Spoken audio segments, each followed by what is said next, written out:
النهضة، يعني حركة النهضة قبل والمعارضة في عهد بن علي المخلوع كانوا يعني هما ضد، معناها كانوا هما يعني مع تفعيل قانون، ضد قانون تفعيل قانون الارهاب عفوا.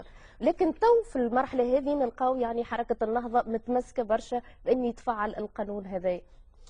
اولا شكرا على السؤال. اعتبر من منظور مبدئي ان الثوره اخلاق ولا تكون، وان المصيبه اننا ننسى ان بلد انجزنا الثوره ونبقى على انتهازيه سياسيه في مبدا الدوله، وهنا الخطوره. مبدا الثوره يعني الغاء جميع هذه القوانين لاسباب اخلاقيه. أنت في بيتك لا تتاجر بالمخدرات تحت أي قانون، حتى وإن كان قانون عائلي يجبرك على المتاجرة بالمخدرات. الخطير في هذه البلاد الآن أنه أمام حكومة اضطهدت أعضاؤها.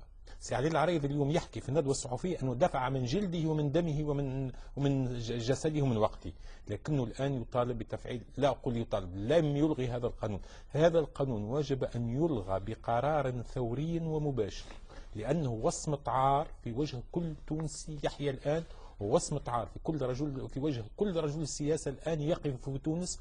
وكل من يوافق على هذا القانون لا شرف له، وأقول هذه الكلام على مسؤوليتي، لأنه غير أخلاقي بالمرة. هذا القانون ينتهك الأعراض بدون سبب. هذا القانون يمكن من محاكمة أناس بدون إبداء الشهادات، بدون إبداء القرائن، بدون إبداء أي شيء. هو نسخة من القانون الأمريكي، وكما قال الأستاذ في معرض الحديث جاء بأوامر أمريكية صريحة. المطلوب الآن ما هو ماذا؟ المطلوب أن نجمع بين الأمن والديمقراطية. والأخطر في هذه البلاد من هناك من حاول أن يبتزنا بين الأمن والديمقراطية، بمعنى أنه خيرنا بين الفوضى والديكتاتورية وعليكم أن تختار. وضع هذه المعادلة هو غير أخلاقي بالمرة.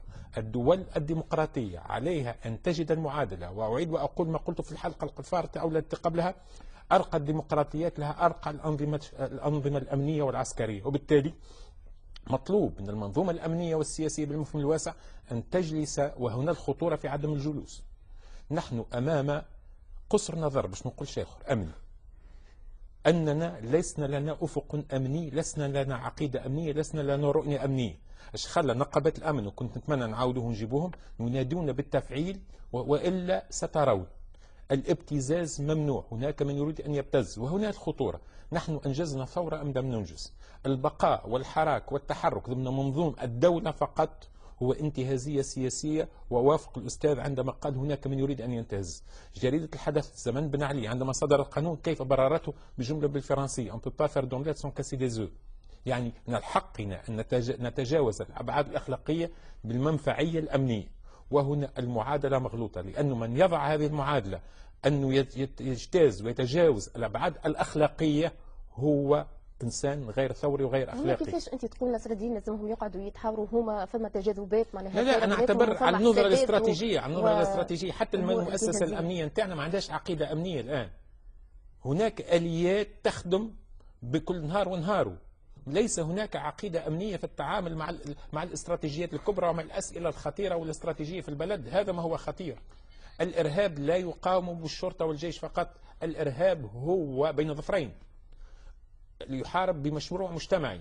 لكن نحن لم نعرف الإرهاب ولم نعرف من هو الإرهابي، على اعتبار أن وعود لقانون الأمم المتحدة ليس هناك إجماع في العالم حول ما يسمى الإرهاب.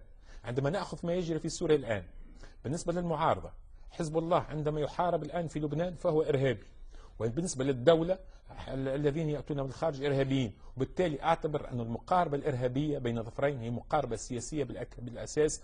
وبالتالي في غياب حد أدنى من التوافق الأخلاقي، وأصر على البعد الأخلاقي، بين الطبقة السياسية وخصوصا، وهنا المصيبة، من كانوا في السجون البارحة والآن يعتلون كراسي الحكم، فتلك المصيبة الأخلاقية أقول وأبقى. وصلت الرسالة.